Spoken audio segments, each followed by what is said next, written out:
bloody New Year Eve when they landed on Grand Island.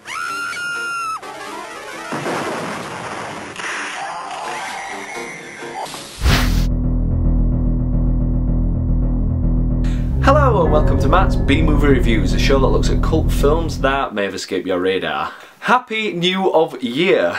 It's 2016 and I cannot believe it. It doesn't honestly seem like 5 minutes since I was ushering in 2015. But that doesn't matter, it just means we've got to make it an even better year than the last year. Anyone made any decent New Year's resolutions? Personally, I've gone with quite a whopper actually. It's something I've danced around for the last few years. I've planned to make my own B-movie.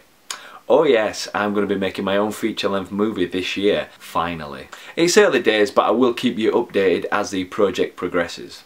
Why not let me know your New Year's resolution in the comments below or via my Facebook page as usual. So enough of that, let's get on with the review. So it's the new year, and what better movie to check out than 1987's Bloody New Year. Here's the plot. 6 friends end up stranded on a small island off the coast when their boat hits the rocks. Oh, boo-hoo-hoo-hoo-hoo. Yeah. They scramble on land and find a hotel with banners celebrating the new year. 1959? That's awfully strange. Even stranger, there seems to be no one on the island. Well, no one living anyway. As the strange occurrences mount, can the gang get it all together, get a boat and get the hell out of Dodge before something truly awful happens? That'd be telling. But I'm just about to tell you. Now firstly I want to say that I picked up Bloody New Year on VHS many years ago. It's got to be at least 15 years ago. In fact, I remember my Uncle Paul taking the piss out of me. Yes, if you're watching this, you did. For bothering to buy this movie because it just looks so terrible. But I couldn't help myself. Look at the cover art, and it was all embossed, so you could it was bulging out of the cover, which kind of ties into the plot actually, but I'm getting ahead of myself. Plus as well, it was in the dark times before Internet Movie Database, so I had no idea what I was getting myself in for. So what's this movie like, huh? It's bad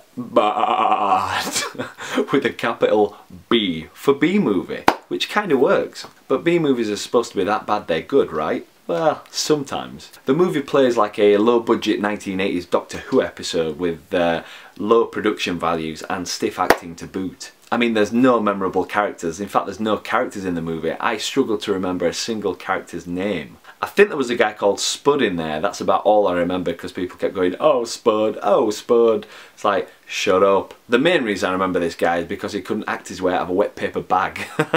Seriously. I mean, check this scene out for his acting prowess.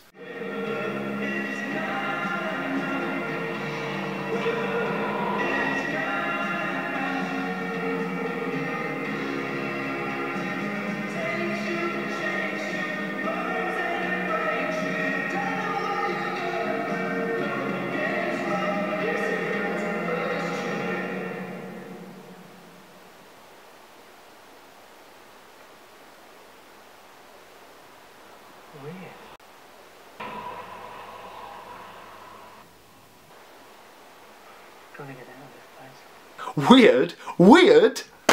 That defies logical convention, Spud. What? Honestly, I have had worse looks on my face when we've run out of milk. Weird. This guy deserves to die just for that. They do say you get to an age where you start rooting for the killer in these horror movies, and I've reached that quite a ways back. Although saying all that, who wrote this dribble? It's not this guy's fault. Oh yeah, there are people here that just don't want to know us. If you ask me, this whole place is crazy. Everyone just wants to play games. Look, let's just find the others and get the hell out of here. As the film continues, you'll really start to wonder what the feck is going on. I mean, ghosts turn up, mirrors turn evil, there's exploding pilot, there's weird swamp monsters, and some rip-off possessed Evil Dead people that have got tinfoil sort of silvery makeup, half the face covering what? I don't know how to classify this movie to you. I don't know how to get it across. Exit stage right. I don't know what to say besides the fact that I've never seen a movie quite like this before. It's chock full of ideas, kind of the writers throwing everything at the wall. Throw enough shit at the wall and it will stick, I've said it before. The problem is that not all the ideas work, and it just adds to a confusing plot line that even Lost wouldn't have touched with a 6-foot barge pole. Yeah. I went there. Hilariously though, the writers try and throw in an explanation to this entire mess of a movie 5 minutes before the end about some sort of crashed aeroplane and space and time's ruptured. It's more like a big ball of wibbly wobbly, timey-wimey stuff. Wibbly wobbly, timey-wimey, yeah that's right David Tennant. I told you it was some sort of Doctor Who rip-off plot. Personally, as a horror movie, it didn't quite work for me due to questionable performances, and I didn't find it too atmospheric as most of the scenes outside the hotel were set in the middle of the day, beautiful looking sunshine, so I'm not going to find that creepy. It's just all too much. I think the producers should have just stuck with one idea. I mean, it's not an anthology movie, it needs to have some sort of cohesive sense being one story. You'd think. I mean, one scene actually features a table that turns into a swamp monster and then turns back for some unknown reason. I know time's ruptured, but what the hell?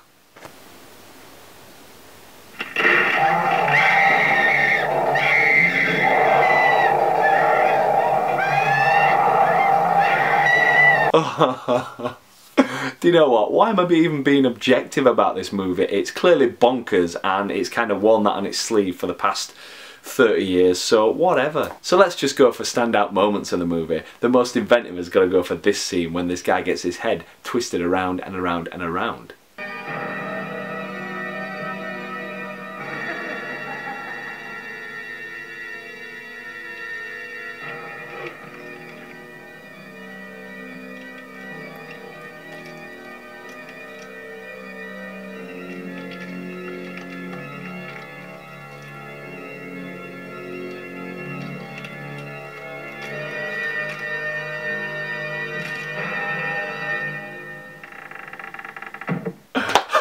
Do you know what? That actually looked brilliant and I'd be happy to have that in my own movie. In fact, I'm going to have to put a nod to that in there, definitely. What do you mean you want a refund? Right, so that's enough of that. What's my verdict? I don't even know how to class this movie. Do I class it as sort of a bonkers Troll 2, which was kind of a masterpiece in its own right? Or does it fall somewhere in the mediocre because it's just all over the place? Ugh. Let's just say this movie needs to be seen to be believed. I am glad that I saw this movie, and I would encourage anyone who's having a drink and friends round to put this movie on just to see their expressions of what the... Right, so I've made it through this review somehow. I hope that made you want to watch the movie, and I'm going to leave it in the description box below, or it's on screen now if you can see the annotation box just here. So click it, watch it, and you'll kind of love it. So as usual, thanks for watching, Happy New Year, let's give 2016 a kick up the ass, and I hope to see you next time. Bye!